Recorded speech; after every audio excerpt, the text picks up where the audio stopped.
You know, they're very well coached. They've got some fantastic players, Seattle. And in my opinion, they're probably, you know, obviously one of the favourites to win this competition. So when you come here, you know you have to show more than just football ability, but heart and character. And we knew as the game went on, it'll get tough, and we had to stand up for it. And I thought the guys were magnificent in the first half when it came to their football, and magnificent in their second half when it came to their desire and their character. All that stuff about not being familiar with each other, you know, what do you make of your performance today in light of those? Oh, look, we've got so much to improve on.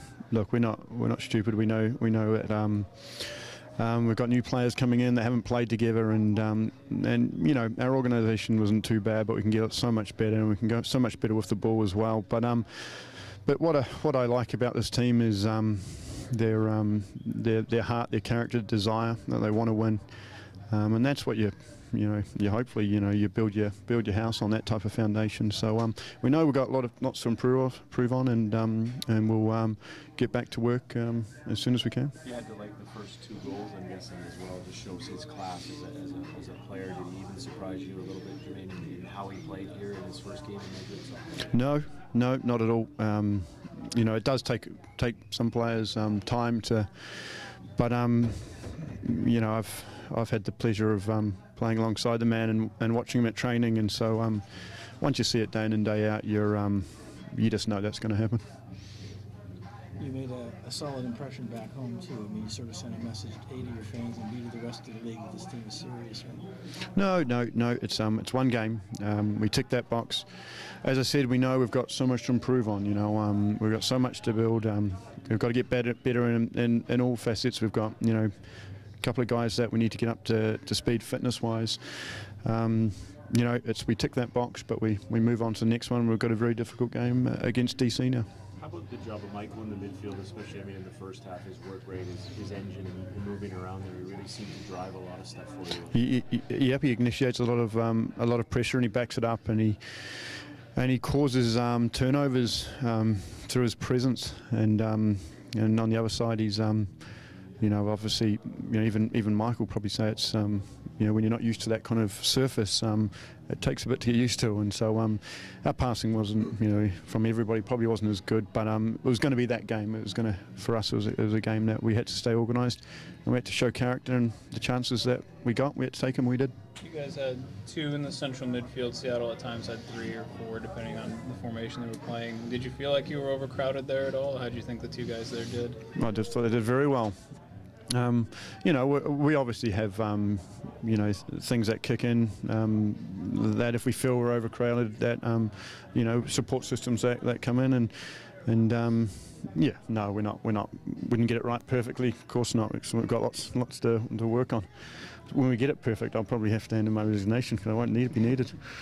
Ryan, last year your kind of motto was short-term pain for long-term gain. Is this kind of what we're starting to see what you were saying last year? Is this starting to come to fruition? Well, I don't know. We've got a vision of where the club wants to be, and we're taking steps forward. We're trying to take steps forward, and how big those steps are, you know, determined on days like this. And it was a good step forward today. But again, as I said, we're self-aware that we know that we've got lots to work on, and as I said, the guys now will recover, and I think they can't wait till get back to work and try and get better. You received the game a fair bit in the second half as Seattle pressed for the equalizer. Are you happy defending, or would you rather have more ball control and go a little bit more on offense? Well, I'd love to have more of the ball, but you know, when you're playing against a team of the quality of Seattle, I mean, they've got a fantastic coach. They've got a fantastic home ground. The fans are behind them. Yeah, it's going to happen. You're going to have times where you have to soak up pressure, and we soaked up a lot of it, but we handled it very well. And as I said, you know, when you come to a place like this, if you're going to get a win, you have to be able to do that. You have to be able to handle that. And I thought the players were fantastic.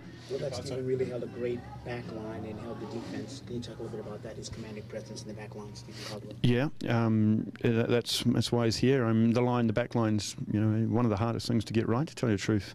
Whether you're too high or too low, or, you know, you balance when you have the ball, when you don't have the ball. It's very important, and he does a lot of things that majority of the time get unnoticed. But I thought today, you know, he was one of, you know, many players that were we're extremely commanding, and what I like about this team is they're not afraid of the occasion as well. So a big occasion like this, they seem to play a lot better.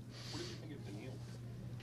Thought he was very good. I thought it was very good, Daniil. Again, you know, we forget he's only 20, and he plays above his age. But when you've got, you know, the Justin Morrow, Julio Cesar, and Stephen Caldwell around you, and Michael Bradley in front of you, it does help. And I thought the whole back line, and you know, everybody, I can't fault anybody, to tell you the truth. I thought they were all good. What does this win rank for you in your career? Not as a coach, but as a player too. Oh, as a The celebration on the sideline was pretty significant at the end. Like, no, it wasn't the first game of the season.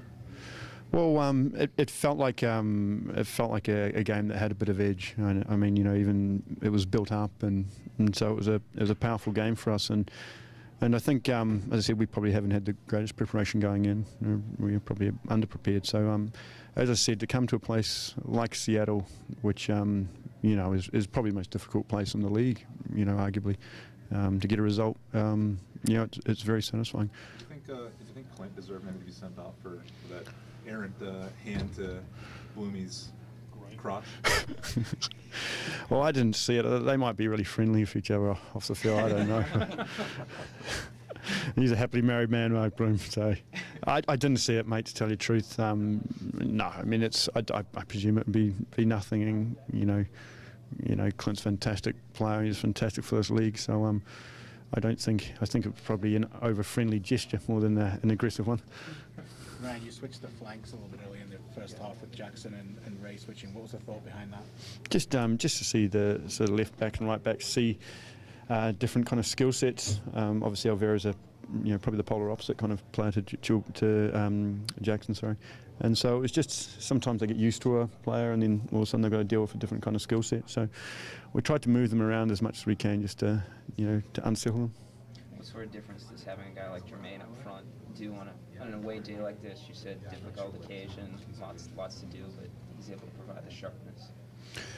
Well, yeah, I mean, that's why he's been at the level he's been at, because he can do those sort of things, and as I said, when you see it firsthand, there's a reason why he scores so many goals, and he proved that to hopefully millions of people that watched the game today. And to Roy Hodgson as well. Well, yeah, exactly.